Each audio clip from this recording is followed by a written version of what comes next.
Welcome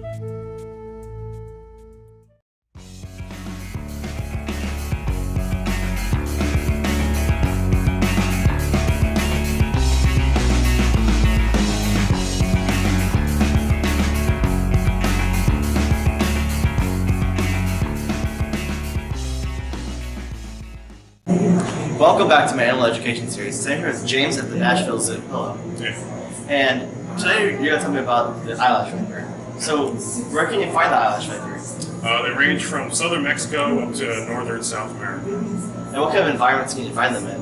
I think they're primarily in like lowland tropical rainforest, although they can be in a diversity of different habitats. They're often found like edges of early successional forests and plantations and things like that, so they're a very adaptable snake. And I've seen eyelash vipers in multiple different colors. And how does that help them camouflage? So it's not a camouflage technically. It's an anti-predator strategy. So eyelash vipers are arboreal snakes, and the primary predator for arboreal snakes is birds. And birds typically hunt by sight. So they're looking for what's called a search image. So they want to identify a particular set of characteristics that they can use to be like, that's a snake, I'm going to eat that snake. Now, if you are a species and have a bunch of different colors, it's much more difficult for that predatory bird to identify that particular prey species as, good to go. So that's the theory behind the variation in colors found in eyelash vipers.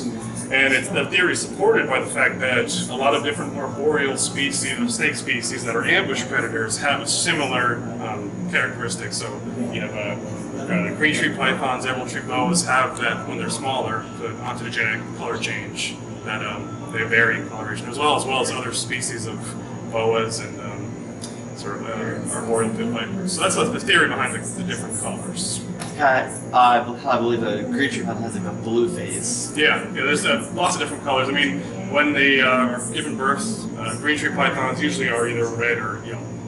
So, and then they change as they become larger and less likely to be a prey item for a bird. And the same thing with emerald tree boas and some other species of arboreal boas. But the idea is that if you're a smaller snake, that you're just sitting there, it's easy for a bird to see. If all you and your brothers and sisters are all different colors, it's much harder for that one bird to know what I'm looking for. Especially like in rainforests with different plant matter and flowers and stuff. Like if it's bright yellow and it's around the yellow flowers, it'd be very hard to see. Yeah, exactly. And as we saw in the enclosure earlier, it was really hard to see it, even in those very small sticks. Yep. And also, you have to remember that a lot of birds can see in different wavelengths than we can. Most birds can see ultraviolet, so we don't really know what the bird specifically is seeing, because maybe those different colors are actually giving off different wavelengths of light that we don't even know about. So it's a whole different genetic camouflage and hiding technique. When you're talking about camouflage, though, one of the main theories for the eyelashes, so the little modified scales above their eyes, is to break up the outline of the snake. That's one of the major theories. I mean, no one knows for sure.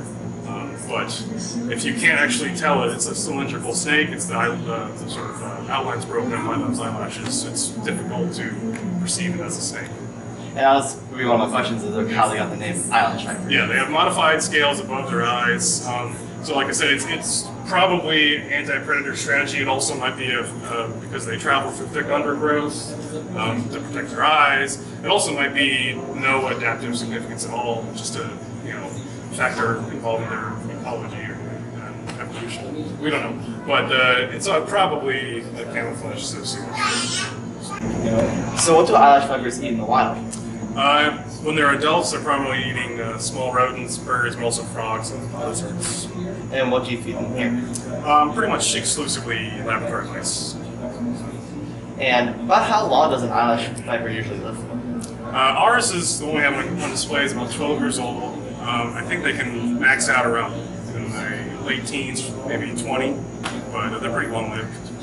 And are they part of an SST program? They are not. They're a pretty common snake in zoo collections and also in private collections because they're actually a pretty easy snake to keep in captivity. So. And my final question is, what is one of your favorite things on this snake? I think just their overall appearance and the variation in colors they have. Like when you have a litter of eyelash vipers, it's a surprise. You don't know what colors they're going to be. So it's like yellow and red. Yeah, exactly. Yeah. Well, thank you so much for telling us about the eyelash viper. No problem. And I hope you guys enjoyed this week's episode. Don't forget to leave a big thumbs up down below, subscribe to my channel, and also check out my Instagram @CoolShirt. As always, I'll see you next week.